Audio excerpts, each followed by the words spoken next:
So, the latest album from 21 Pilots, Breach, is now out, and I at last have physical copies of the album in hand. And what a piece of work this is. I think it is arguably the most experimental album that they've put out in a while, and in many ways it is my favorite album from the band since Trench, and I'll get into why in a moment. Now, there were a number of interesting things that I noticed about this album right away. First of all, it marks the return of long songs by 21 Pilots. Besides Paladin Strayed on Clancy, which I think came in at a total of around 6 minutes and 28 seconds, we haven't had a long song or anything longer than 5 minutes since Bandito on Trench. But on Breach, we actually had 3 songs which came in over 5 minutes long, and I say 3 because I am including the song Drag Path, both for that calculation and the purposes of this review, as the 14th track on this album. Yes, it isn't on the physical CD or the physical vinyl or any of the other media releases like that. It's not even on streaming yet, but it was released as part of the digital remains, and it was there marked as the 14th song on Breach. But the second thing I noticed after listening to Breach all the way through is that this is an album which I was going to have to sit with and dwell with for a while before really understanding what I thought of it. And that's part of the reason why this review is coming so much later after the album was actually released. And I don't think that the fact that I had to sit with the album a bit longer and really let it grow on me before giving my review is actually a bad thing at all. I think it's great. I think it speaks to the depth of this album. So when Breach ended and I finished listening to it the first time, I knew I liked the album, but I wasn't entirely sure why, and I was also a little confused. At least that's the best way I can find to describe the feeling at the end of that first listen. And I had a similar reaction to Trench, which then turned out to be my favorite album from the band, but which took some time to grow on me. And I think in part that's because Breach once again provides such a wide variety of styles and genres of songs, all of which don't necessarily appear to work together as a cohesive album the first time you listen through. But after sitting with the album and hearing it multiple times, they really do start to come together as one complete body of work. And the variety between the songs continues to keep your interest all the way through as you listen from start to finish. And that marked a difference for me, at least, from something like Scaled and Icy or even Clancy, both of which great albums in their own right, and which contain some fantastic songs, but which as complete collections sound too much the same all the way through. And I think this somewhat comes down to a personal preference in what you want to see in an album. There certainly is nothing wrong with having an album that is very similar in sound all the way through, but I do very much like, and have always liked, the way in which 21 Pilots are able to put together cohesive bodies of work of songs which all sound very different to one another. We see that very clearly in something like Vessel, or Trench, less so in Blurryface, but it's definitely there, and less so in Self-Titled, but more so in Regional at Best, although some people argue that that album sounds too much like a mixtape anyway. But all that is to say, after several listens to Breach, it quickly rose to sit among my top 3 albums by 21 Pilots. Trench remains at number 1, but Breach certainly is up there. And with that said, let's get into a full track-by-track analysis and review of this album. The album opens with the song City Walls, which is, in my opinion, the best album opener that they have had since Heavy Dirty Soul opened Blurryface. Now some may say, well, you're forgetting about Jumpsuit, and I agree, Jumpsuit is a fantastic opener, but I think City Walls surpasses it in many ways. In many ways, this song seems to be a combination of what made Heavy Dirty Soul and Jumpsuit great. They took the fantastic bass line from Jumpsuit, obviously not copying the exact same melody, but in that style, and then also brought back the rapped verse, the longer rapped verses, Jumpsuits I found to be a bit too short, the longer rapped verses into a more melodic, catchy, almost, chorus. So the song opens with about a minute or so of the instrumental intro before launching into the lyrics and verse, which are very lore-filled and describe the battle between Clancy and Nico. But then after that goes on for some time, the song slows down and goes into this lovely, wonderful bridge. My smile wraps around my head, splitting it in 2. I don't have a clue how I can keep the top half glued. And that repeats with some wonderful vocalization by Tyler Joseph before bringing back that heavier bass and launching into a return of the phrase, entertain my faith. And that brings us into the outro in a wonderful way with some new lyrics almost expanding upon that concept, which we first saw in Holding On To You, this idea of entertain my faith. This is the last time that I try, and then this line, address my soul. And I think this really is the perfect opener for the album that ends the story that began with Blurryface. Blurryface obviously opened with the song Heavy Dirty Soul, and in that, we see a cry, can you save my heavy dirty soul. And here, at the end, we have the line, address my soul. Overall, one of my favorite songs off this album, a fantastic opener. It sounds great, the lyrics are wonderful, a very epic song to open this last chapter of the story, this final showdown between Blurryface and Clancy. And because of the length, because it's almost 5.5 minutes, it itself, as a single song, takes the listener on a journey from start to finish, ending with the start of the song, Heavy Dirty Soul. Next up is track 2, the song RAWFEAR, and this certainly is a song which both from the title's styling, being RAWFEAR all in caps, and then also from the design on the back of the album art, very much struck me as a song that was going to be very heavy, and it was not. It's much more of a pop synth kind of sound than a heavy, hard rock song, which means I ended up liking it a lot more than I thought I would, since those harder, heavier songs aren't necessarily always my favorite. While it's certainly maybe one of the catchier songs on the album, and it is interesting lyrically, it never rose to being one of my favorites, and I think that's in large part due to the fact that on this track, Tyler Joseph experiments less vocally than he does on some of the other songs, as we'll see as we go through the rest of this album. Now, it's not to say that his vocals are bad, he just does more interesting things later on, and so this one kind of pales in comparison and becomes a bit blander. But certainly the concept of the song is one which is reminiscent of both the bridge of Heavy Dirty Soul, Death Inspires Me Like a Dog Inspires a Rabbit, and also the song Oldie Station off of Clancy. This idea that this RAWFEAR chases him, inspires him to move forward and progress forward, and run from it, but at the same time understanding that it isn't necessarily something he can ever completely escape, but that's okay. He can focus on other things and find hope in that, while at the same time allowing his fears to fade into the distance even if they haven't fully disappeared. And with that, we arrive at track 3, the song Drum Show. Now, this is a song which is very much in the style of something like Next Semester or Navigating, both of which were featured on Clancy.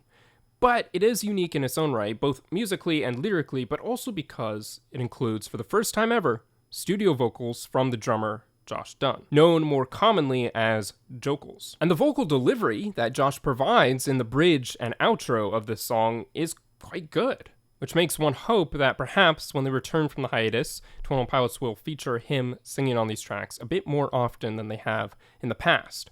The past being, up until now, never. As I mentioned a moment ago when discussing RAWFEAR, songs like this, like Drum Show, that are a bit heavier, aren't necessarily my favorite songs from 21 Pilots. But there still is a lot to like about the song, in particular the different kind of vocalization that Tyler explores, which provides almost a sharp contrast to the more bass and heavy drum sound that carries throughout the rest of the song. Yes, there is a fantastic screamo element to this song, especially at the end of the bridge and going into the outro, which he delivers very well. But for the first verse, chorus, and second verse, the way in which he sings those songs is not at all what you might expect from a song that starts with an intro like Drum Show has. And in particular, the melody on that second verse is something which has caused me to listen to the song time and time again, if only just to hear that one portion of the song. But of course, once you've got that far, why would you turn the song off when you have Jokels coming right around the corner? And lyrically, the song is also interesting because it provides, potentially for the first time, more of an insight, more of a look into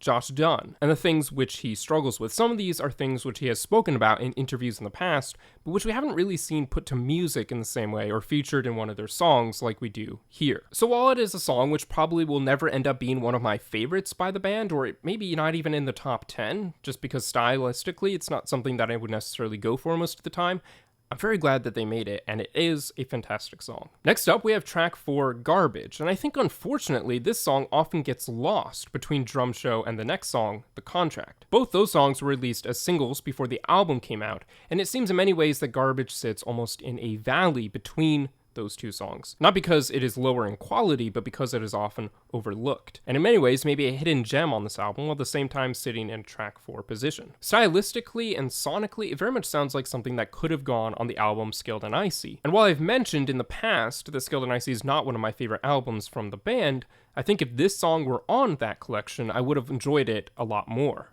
It is in many ways what I expected that album would sound like. In fact, and this may be a hot take, I think I like Garbage more than RAWFEAR. Conceptually, this song really seems to be speaking about perhaps the struggle that Tyler encountered when finishing this album and writing out this final chapter of the story. Something which he mentioned in an interview with Zane Lowe during their Apple Music exclusive interview.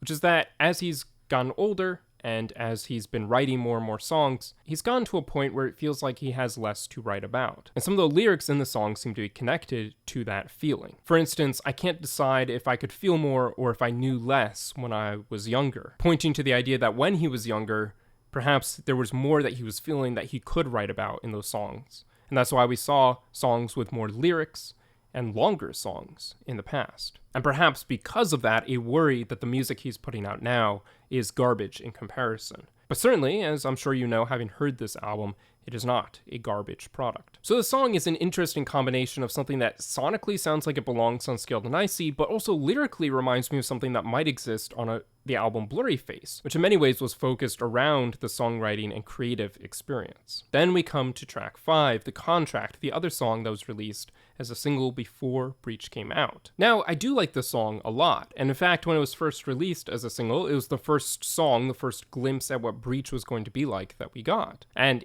at that time, many people thought that it was going to be the song which opened the album, the first track. But now, having heard the album as a whole, this is no longer one of my favorites.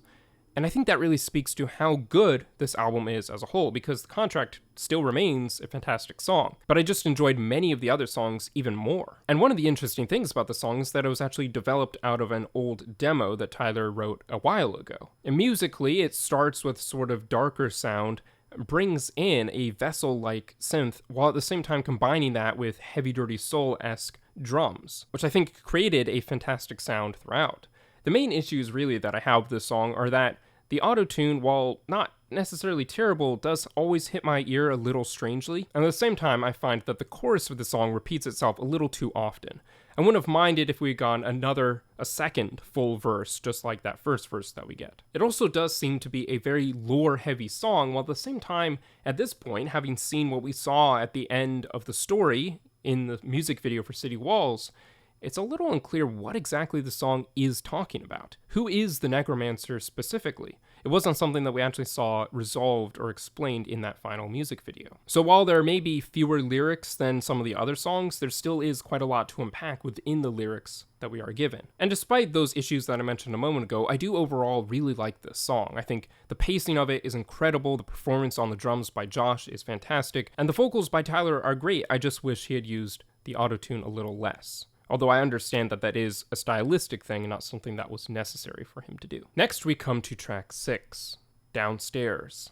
And what a song this is. It is the finished version of a demo which was first created back in 2012, which many people were already familiar with because it was featured in a video, a sort of tour video that the band put out around that time entitled Korea. And so in many ways, listening to the song for the first time, it was full of a lot of nostalgia for myself and many others. But even besides that, it is in and of itself a fantastic song. It is the second 5-minute long song that we get on the album and contains some really interesting and incredible vocalization from Tyler Joseph. Even the way the song starts, that first line, that first word, you, the way in which there's this, I think, focal effect on that is really interesting. And then, of course, later in the song, he does some incredible things with his voice when he returns to the sort of pre-chorus, I'm begging mercy. Conceptually, it speaks once again to this idea of having a place downstairs. We see this in Polarize.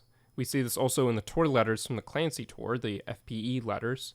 And then we see this in this song. And this idea of going downstairs, of going below, really seems to be a place in which Tyler hides a lot of things, either that he's struggling with, or in this case, that he believes. In many ways, the sound of the song is reminiscent of something that might have gone on Regional Best or Vessel, but at the same time, couldn't have ever existed on either of those albums. So it makes a lot of sense that it wasn't published at that time. And I think, interestingly, sonically, it is something which works very well on Breach, even though the music and the sound of it hasn't really changed since that original demo back in 2012. So overall, a fantastic song, and I'm very glad that they went back and finished that demo from so many years ago. And that leads us into track 7, Robot Voices. This is a song which, when the track list was originally revealed, nobody really knew what to make of it. What would a song entitled Robot Voices be about? Is it related to the lore? Is it something to do with artificial intelligence? And I think while it could potentially have meanings for both of those, Really what this seems to be talking about is a sort of reliance on technology, an over-reliance on technology that so many people nowadays seem to have, and the loneliness that brings while at the same time pretending that it keeps you company. Musically and stylistically, this isn't one of my favorite songs on the album, but lyrically I do find it very interesting. Especially this idea that the more technology you have, or keeping up with the latest technological trends, is going to make you fancy, and it's going to bring about all these wonderful changes in your life, something that everyone else seems to see. And then you get it, and you sit there waiting for that change to happen, and you end up just feeling lonely. Then we come to track 8, Center Mass. And this is probably going to be a controversial take, but I think this is my least favorite song on the album. And I think that really boils down to this. They achieved what they were going for stylistically, but what they were going for stylistically is not something that I ever would have really liked. I find the pacing and the styling of it to be almost jarring, and while I find it to be lyrically interesting, it's hard to follow the lyrics as I listen through because everything feels somewhat off to me. I do think the Easter eggs from those viral tour moments are a fun inclusion, and I do think the chorus is well delivered, but the rest of it I find is just a bit tough to listen to. So unfortunately, Center Mass is just simply not one of my favorites on the album. But then it is followed by a song which I very much do enjoy, Cottonwood, track 9. This is a song which sort of slows down the pacing that the album has had so far. A slower, melodic, more piano-based song. Something which sounds like it's almost a mix between Neon Gravestones and Bandito, while at the same time sounding completely different to either of those. It's an incredible and beautiful haunting song, and has some fantastic lines, like "I look back in time through a telescope, I've been catching my reflection." And also, "Most are blown down in a storm, but the wind was tame." Potentially one of the most beautiful and poetic songs on this album. Not the most, as we'll see later, but one of the most, by far. And then we come to track 10, One Way. And wow, this song certainly should have been released as a single. It is one of my favorite songs on the album by far, and there's something about it musically that is catchy while also not being overly catchy, and it's just wonderful to listen to. There are many times which I've played this song and just had to restart it as it ends. It is too short, but I think if it were longer, it would be overplayed. And in many ways, I see this as perfectly achieving a sound which they have been going for a while now. It is very reminiscent of songs, or at least elements of these songs. Songs like Bounce Man, At the Risk of Feeling Dumb, Ride even, Cut My Lip, and so on. And once again, contains some incredible vocalization and vocal performance from Tyler Joseph. And also, I would be remiss if I did not give Paul Meany credit here for the production on this song. It is fantastic and incredible. In fact, the only thing I might like less about this song is that it ends with a phone call from Josh, which is a fun way to transition from this song into the next, but at the same time makes this song hard to listen to as a standalone song the way I really want to. But that's only a minor detail, and at the end of the day, if you don't want to hear that part of the song, you can just skip or press repeat. Then we come to track 11, Days Lie Dormant, and this originally was a song which wasn't my favorite in the same way that Center Mass isn't.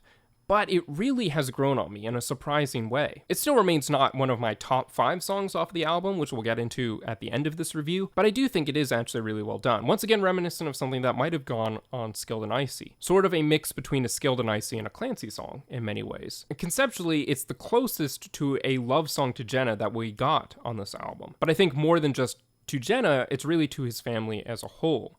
Speaking about missing them while he's on tour, missing out on everything that they're doing, and sort of understanding that they're also missing him even while at the same time they're supporting him in what he's doing. It also could be seen as a way of explaining to us, although I think at this point very little explanation was actually needed, but explaining to us why they are going on the hiatus that they're about to take, because of how much time he spends on the road away from his family, wasting his love, as he writes here, as he goes somewhere that his family isn't always able to follow. Then we come to track 12, Tally, and I think this song is perfectly placed on the album, although at first I wasn't quite sure if it was. This once again is a bit of a heavier song, a bit more hard rock, and it is very much also a song which seems like it fits into the lore and the story that they have been telling. And once again, I think the second verse in this song is my favorite part. In fact, there are many songs like that on this album where the second verse, for some reason, is much better than the first.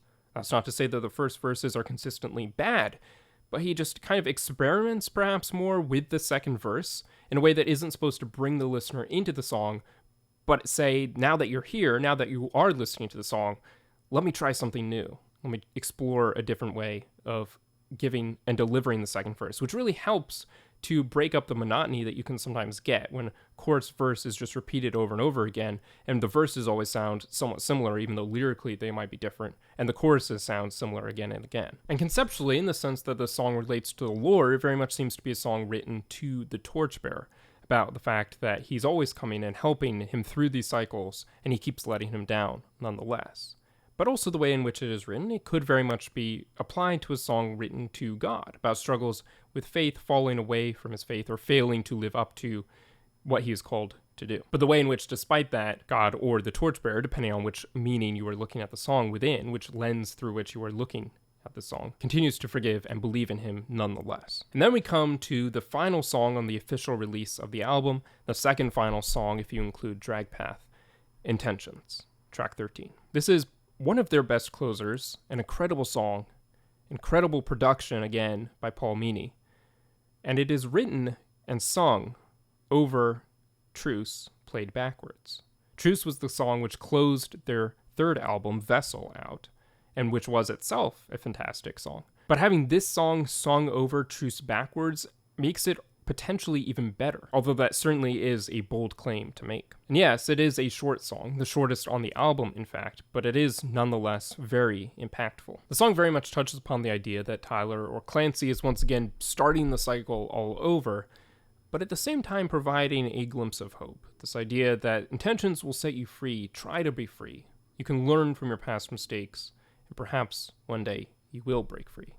You will fully be free of the cycle, or at least as free as you could ever be. And then we come to track 14, Dragpath, a track which is currently, at the time of recording, only available if you purchase the digital download of the Digital Remains version of Breach. And this song is interesting because it was first revealed on the Digital Remains edition of Clancy, sort of some hidden lyrics, handwritten and inverted among the pages of that Digital Remains booklet, which were the lyrics for the song Dragpath, although what we actually got in the final version of the song are somewhat different, or at least didn't include all of the lyrics that we saw there. And the song very much starts out sounding like it's an alternate version of Intentions, and then goes into something wholly unique, although perhaps most similar to something like the song Goner, which closed out Blurry Face. But the song truly is incredible, one of 21 Pilots' best songs, and it is a beautiful, haunting, but hopeful song, providing an alternate end to the story and exploring this idea that in the moment of darkness, even in his darkest moment, he's still found by presumably the torchbearer. But again, there is a potentially spiritual side to this as well, being found by God. Which with the inclusion of this song as well makes this album one of the most full of kind of Christian and religious and spiritual imagery and discussions that we have seen in quite some time, potentially since Blurry Face. Dragpath is once again a 5-minute long song, and it ends very clearly on a moment of hope. The sun begins to rise. We made it through the darkest night, and you found me. Which is sort of perfectly completing what began in that first track, City Walls, which Tyler sings, "I wonder where you are. I wanted you to show me the way on through." And then we see at the end of Dragpath, after he failed to find him, he was found by him. And that is it. That is the full album. And it is a fantastic piece of work. As I mentioned at the beginning, this is arguably their most experimental album to date, not just in terms of the different styles which they explore from one song to the next, but even within songs. I talked about how the second verse often differs musically to the first, which is not something that's wholly new for 21 Pilots, but certainly is, I think, even more lent into in this album. But it is also potentially the album by them which I have had to really sit and listen to time and again the most out of any of them, and which has caused the album to rise from being maybe the 4th or 5th favorite album by them, all the way up to the top 3. And before I finish out and end this video and this review, here are my top 5 favorite songs from the album. Starting with song number 5, that would be the song Downstairs. And it hurts in some ways to put it so low on the list because it is one of my favorite songs by the band of all time, but there just are so many incredible songs on this album. Next, in 4th place, we have the song One Way. And then in 3rd place, City Walls. Again, hard to not put the song in 1st place, but there are 2 other even more incredible songs. 2nd place being Intentions, and then in 1st place, Dragpath. And I was torn between Intentions and Dragpath, and in trying to decide which one is going to go in that number 1 spot. Before Dragpath was released, Intentions clearly held the number 1 position, but I think Dragpath has unseated that song, at least for now. With that being said, thank you so much for listening to this review all the way through. Let me know in the comments what your top 5 favorite songs off this album are, and if there are any opinions or takes on this album and the songs which I discussed that you disagree with and why. I would love to hear your opinions on this body of work. And as always, don't forget to subscribe for more music commentary and reviews.